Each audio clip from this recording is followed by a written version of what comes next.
धोतिया त हवे पट नहियात हरियर पढ़वाड़े हो।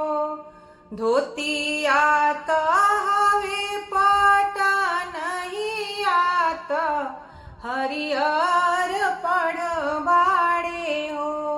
से धोतिया बिकेला बजरियात केहू नाही बेसाएला हो।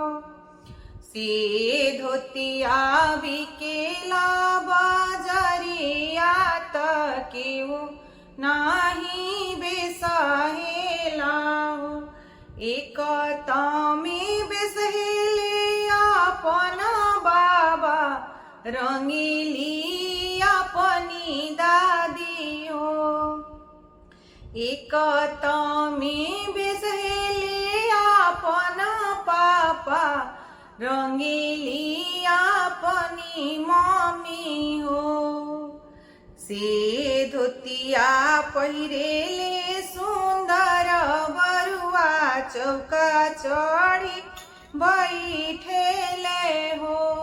से धोतिया पहिरेले सुंदर बरुआ चौका चढ़ी बैठेले हो।